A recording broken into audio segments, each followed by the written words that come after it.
ಇಲ್ಲ, ಆ್ಯಕ್ಚುಲಿ ಬೇರೆ ಫಂಕ್ಷನ್ ಇತ್ತು, ಮುಗಿಸ್ಕೊಂಡು ಮನೆಗೆ ಬಂದು ಅಲ್ಲಿಂದ ಬರುವಾಗ ಲೇಟ್ ಆಯಿತು. ಹೌದು, ಆ್ಯಕ್ಚುಲಿ ಅದು ಕ್ಯಾಬ್ ಅವ್ರಿಗೆ ಹೇಳಿದ್ರೆ ಅವ್ರು ಬೇಗ ಬರಲಿಲ್ಲ. ಇಲ್ಲ ಸರ್, ನಾನು ಆ್ಯಕ್ಚುಲಿ ಬೇಗ ಬಿಟ್ಟೆ, ಸ್ವಲ್ಪ ಲೇಟ್ ಆಯ್ತು, ಸಾರಿ, ಕ್ಷಮೆ ಇರಲಿ ಸರ್. ಇದೇ ಫಸ್ಟ್ ಟೈಮ್ ಸರ್ ಲೇಟ್ ಆಗಿತ್ತು. ಸಾರಿ ಕೇಳಿದೆ. ಇಲ್ಲ, ಆ್ಯಕ್ಚುಲಿ ಸಾರಿ ಕೇಳಿದೆ ಈಗ. ಸರ್ ಯಾರಿಲ್ಲ ಅಂದ್ರು ನಾನು 100% ಇದ್ದೀನಿ ಸರ್ ಇದುವರೆಗೂ. ಇವತ್ತೇ ಫಸ್ಟ್ ಲೇಟ್ ಆಗಿದೆ ಆ್ಯಕ್ಚುಲಿ. ಟ್ರೈಲರ್ ಎಲ್ಲರೂ ನೋಡಿದ್ದೀರಾ ಅನ್ಕೋತೀನಿ, ಇವಾಗಷ್ಟೇ ನಾನೇ ಲೇಟು. ನಿಮಗೆಲ್ಲ ಇಷ್ಟ ಆಗಿದೆ ಅನ್ಕೋತೀವಿ. ನನ್ನದು ಬಂದು ನನ್ನ ಒಂದು ಹ್ಯಾಂಡಿಕ್ಯಾಪ್ ಮಗುವಿನ ಒಂದು ತಾಯಿ ಪಾತ್ರದಲ್ಲಿ ನಾನು ಕಾಣಿಸ್ಕೋತೀನಿ ಸಿನಿಮಾದಲ್ಲಿ. ತುಂಬ ಚೆನ್ನಾಗಿ ಮೂಡ್ ಬಂದಿದೆ ಸಿನಿಮಾ. ಇದೇ 27ಕ್ಕೆ ಥಿಯೇಟ್ರಿಗೆ ಬರ್ತಾ ಇದ್ದೀವಿ. ಸೊ ನಿಮ್ಮೆಲ್ಲರ ಆಶೀರ್ವಾದ ನಮಗೆ ಬೇಕು. ಫಸ್ಟ್ ಆಫ್ ಆಲ್ ಮೀಡಿಯಾದವ್ರ ಆಶೀರ್ವಾದ ನಮಗೆ ಇರಬೇಕು. ಆ್ಯಕ್ಚುಲಿ ಮೀಡಿಯಾದವ್ರು ನೀವಿದ್ರೇ ನಮಗೆ ಬೇರೆ ಕಡೆ ರೀಚ್ ಆಗಲಿಕ್ಕೆ ಸಾಧ್ಯ. ಸೊ ಹಾಗಾಗಿ ನಮ್ಮ ತಂಡಕ್ಕೆ ಸಪೋರ್ಟ್ ಮಾಡಿ ಅಂತ ಕೇಳ್ಕೊತೀನಿ. Thank you so much. ಇನ್ನೊಂದು ಸರಿ ಸಾರಿ. ತುಂಬ ಇಂಪಾರ್ಟೆಂಟ್ ಆಗಿದೆ ಆ್ಯಕ್ಚುಲಿ. ನಾನಿದು ಫಸ್ಟ್ ಟೈಮ್ ನಾನು ಒಂದು ತಾಯಿ ಪಾತ್ರದಲ್ಲಿ ಕಾಣಿಸ್ಕೊತಾ ಇದ್ದೀನಿ. ಬೇರೆ ಇದರಲ್ಲೆಲ್ಲ ನೆಗೆಟಿವ್ಸ್ ನೋಡಿರ್ತೀರಾ ನೀವು, ಬೇರೆ ಕ್ಲಾಂತ್ ಆಗಿರ್ಬೋದು 1990s ಎಲ್ಲ. ಸೊ ನಾನು ನೆಗೆಟಿವ್ ಆಗಿ ಕಾಣಿಸ್ಕೊಂಡಿದ್ದೀನಿ. ಇದು ನನ್ನದು ಆ್ಯಕ್ಚುಲಿ ಡೆಬ್ಯೂ ಹೇಳಬೇಕು ಅಂದರೆ ಅದು ರಿಲೀಸ್ ಆಯಿತು ಸ್ವಲ್ಪ. ತುಂಬ ಒಂಥರ ಡಿಫ್ರೆಂಟ್ ಆಗಿತ್ತು, ಚೆನ್ನಾಗಿದೆ. ಒಂದು ನನ್ನ ಡ್ಯೂಪ್ಲಿಕೇಟ್ ಡಾಕ್ಟರ್ ಇದ್ದಾರೆ ಇಲ್ಲಿ, ಅವ್ರ ಜೊತೆ ಎಲ್ಲ ಟೈಮ್ ಸ್ಪೆಂಡ್ ಮಾಡಿಕೊಂಡು ನಮಗೆ ಶೂಟ್ ಆರಾಮಾಗಿ ಜಾಲಿ ಮಾಡ್ಕೊಂಡು ಶೂಟ್ ಮಾಡ್ಕೊಂಡು ಬಂದ್ವಿ. ತುಂಬ ಖುಷಿ ಆಯಿತು ಅಷ್ಟೇ. ಥ್ಯಾಂಕ್ ಯು ಎಲ್ಲ ಮಾಧ್ಯಮ. First of all thank you ಎಲ್ಲ ಮಾಧ್ಯಮದವರು ಬಂದಿರೋದಕ್ಕೆ. ಡೇ ಒನ್ನಿಂದನೂ ತುಂಬ ಸಪೋರ್ಟ್ ಮಾಡಿದ್ದಾರೆ ನಮ್ಮ ಸಿನಿಮಾ ಟೀಸರ್ ಲಾಂಚಿಂದನೂ. ಆ್ಯಂಡ್ ಪರ್ಸ್ನಲಾಗಿ ನನ್ನ ಕೆಲವು ಫ್ರೆಂಡ್ಸ್ ಬಂದಿದ್ದಾರೆ, ಅವ್ರಿಗೆ ತುಂಬ ಥ್ಯಾಂಕ್ಸ್ ಬಂದಿದ್ದಕ್ಕೆ. ಸೊ ಯಾವ ಮೋಹನ ಮುರಳಿ ಕರೆಯಿತು ನನ್ನ ಮೊದಲನೇ ಚಿತ್ರ. ಸೊ ಮೇಡಮ್ ಹೇಳಿದಾಗೆ ಏನಕ್ಕೆ ಬರಬೇಕು ಅಂದರೆ, of course there is a beautiful emotion between a dog and a girl and a family. So ಯಾರೆಲ್ಲ ಪೆಟ್ ಲವರ್ಸು, ಎಮೋಷ್ನಲ್ ಜಾನರ್ ಅಥವಾ ಒಂದು ಡ್ರಾಮಾ ಜಾನರ್, ಸಸ್ಪೆನ್ಸ್ ಜಾನರ್ನ ಎಂಜಾಯ್ ಮಾಡೋಂಥ ಆಡಿಯನ್ಸ್ಗೆ ಅವರು ಎಕ್ಸ್ಪೆಕ್ಟ್ ಮಾಡೋಂಥ ಎಲ್ಲ emotions, family values, and dog mainly pet ಲವರ್ಸ್ಗೆ ಹೇಳ್ತಾ ಇರೋದು. ಸೊ ಆ ಥರದ್ದು ಒಂದಷ್ಟು ಅಂಶಗಳು ಸಿನಿಮಾನಲ್ಲಿದೆ.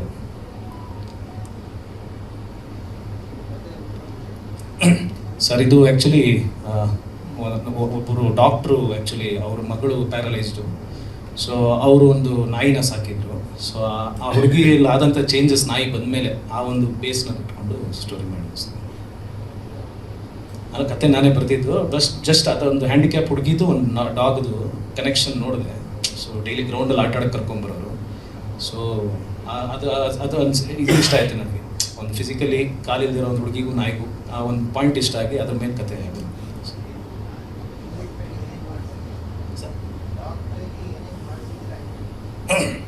ಡಾಗ್ ಆಲ್ಮೋಸ್ಟ್ ಸರ್ ಅಂದರೆ ಈಗ ಯೂಶಲಿ ಅದು ಜಸ್ಟ್ ಆ ಒಂದು ಬಾಂಡಿಂಗ್ ಏನಿರುತ್ತೆ ಯಾವಾಗಲೂ ಫ್ಯಾಮಿಲಿಗೆ ಅದೊಂಥರ ಪ್ರೊಟೆಕ್ಟರ್ ಥರ ಇದೆ.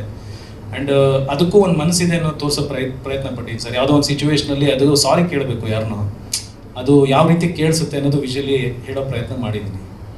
ಅದು ಡಾಗ್ಗೂ ಅದು ಸಾರಿ ಕೇಳಬೇಕು, ಅದಕ್ಕೆ ಬಾಯಿಲ್ಲ.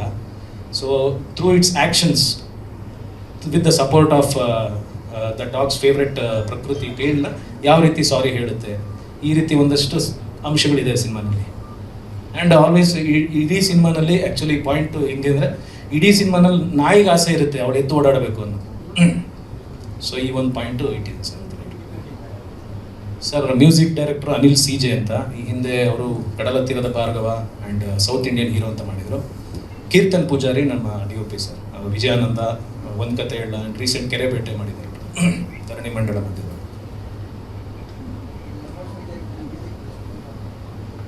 ಸರ್ ಅಫ್ಕೋರ್ಸ್ ಇದೊಂದು ಮ್ಯೂಸಿಕಲ್ ಜರ್ನಿನೇ ಸರ್. 3 ಸಾಂಗ್ ಇದೆ ನಮ್ಮ ಸಿನಿಮಾನಲ್ಲಿ. ಆ್ಯಂಡ್ ಟೋಟಲಾಗಿ ನಾನು ಎಲ್ಲ ಕ್ಯಾರೆಕ್ಟರ್ಸ್ಗೂ ಒಂದು ಥೀಮ್ ವೈಸ್ ಅಂತ ಮ್ಯೂಸಿಕ್ ಮಾಡಿಸಿ, ಸೊ ಇಡೀ ಸಿನಿಮಾನ ಒಂದು ಥೀಮ್, ನೀವು ಟ್ರೈಲರಲ್ಲೂ ಅಬ್ಸರ್ವ್ ಮಾಡಿರ್ಬೋದು, ಒಂದು 2-3 ಟ್ಯೂನ್ ರಿಪೀಟೆಡ್ ಆಗಿ ಬರುತ್ತೆ. ಸೊ ಇಡೀ ಸಿನಿಮಾ ಒಂದು ಮ್ಯೂಸಿಕಲ್ ಜರ್ನಿಯಾಗಿ ಹೋಗಬೇಕು ಅಂತಲೇ. ಟೈಟ್ಲ್ ಕೂಡ, ಟೈಟ್ಲ್ ಸಾಂಗೇ ಇದೆ ಸರ್, ಯಾವ ಮನ ಮುರಳಿ ಕರೆಯಿತು ಅನ್ನೋ ಟೈಟ್ಲ್ ಸಾಂಗು ಇದೆ. ಸೊ ಥ್ರೂಔಟ್ ಸಿನಿಮಾ ನಿಮಗೆ ಮ್ಯೂಸಿಕಲ್ಲಿ ಕೂಡ ರಿಪೀಟೆಡ್ಲಿ ಹೋಗ್ತಾ ಇದೆ ಸರ್. ಮ್ಯೂಸಿಕಲ್ ಇಲ್ಲ ಸರ್, ಲಿರಿಕ್ಸ್ ಕಂಪ್ಲೀಟ್ಲಿ ಬೇರೆ, ಬರೀ ಆ ಲೈನ್ ಮಾತ್ರ ತೊಗೊಂಡಿದ್ದೀನಿ. ಅದು ಗೋಪಾಲ್ ಕೃಷ್ಣ ಅಡಿಗರು ಸರ್ ತೊಗೊಂಡಿದ್ದೀವಿ, ಬಟ್ ಫಸ್ಟ್ ಲೈನ್ ಮಾತ್ರ ಹುಕ್ ಲೈನ್ ಥರ ಬಿಟ್ಟರೆ ಲಿರಿಕ್ಸ್ ಎಲ್ಲ ನಾಗೇಂದ್ರ ಪ್ರಸಾದ್ ಸರ್ ಬರೆದಿರೋದು. ಸೊ 3 ಸಾಂಗೂ ಎಲ್ಲ ಅವರೇ ಬರ್ತಾರೆ ಸರ್.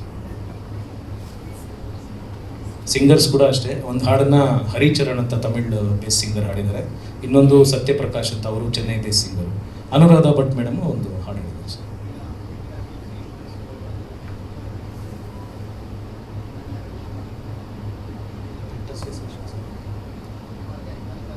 ಹೌದು ಸರ್, ಅದು ಪ್ರಯತ್ನ ಮಾಡ್ತಾ ಇದ್ದೀವಿ.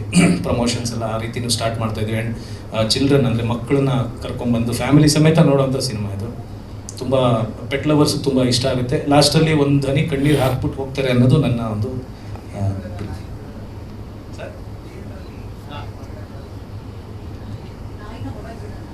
ಥಿಯೇಟರ್.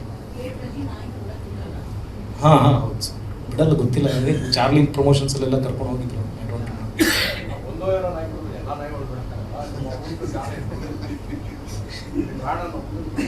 ಈಗಿರೋದು ಅವನೊಬ್ಬನೇ ಸರ್ ನಮಗೆ, ಅವನೇ ಕೇಂದ್ರ ಬಿಂದು ನಮ್ಮ ಸಿನಿಮಾಗೆ. Is the face of our cinema.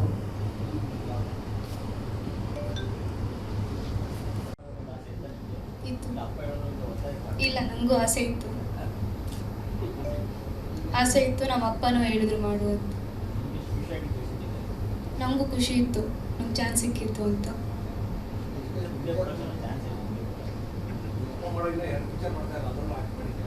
ಮಾಡಿದ್ದೀನಿ. ನಾನು ಕಿಕ್ ಬಾಕ್ಸಿಂಗ್ ಲಾಕ್ಡೌನ್ ಆದಮೇಲೆ ಸ್ವಲ್ಪ ಬಿಟ್ಟಿದ್ದೆ, ಬಟ್ ಮೂವಿನೂ ನಾನು ಸ್ಟಾರ್ಟ್ ಮಾಡಿದ್ದೆ ಈಗ. ಸೊ ನಾನು ಮೂವಿ ಮೇಲೆ ಮೋರ್ ಫೋಕಸ್ ಮಾಡಿ.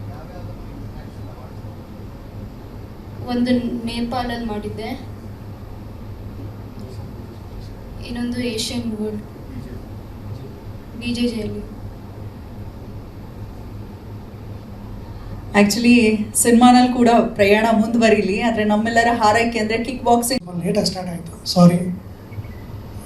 ಸಿನಿಮಾ ಬಗ್ಗೆ ಹೇಳಬೇಕು ಅಂದರೆ ನಮ್ಮ ಸಿನಿಮಾ ತುಂಬ ಭಾವನೆಗಳು ತುಂಬಿದ ಸಿನಿಮಾ ಸರ್. ನಮ್ಮ ಟೈಟ್ಲ್ ಏನಿದೆಯೋ ಅದೆಷ್ಟು ಭಾವನೆ, ಅದೆಷ್ಟು ಫೀಲ್ ಕೊಡುತ್ತೋ ಆ ಥರದ ಒಂದು ಜರ್ನಿ ನಮ್ಮ ಸಿನಿಮಾ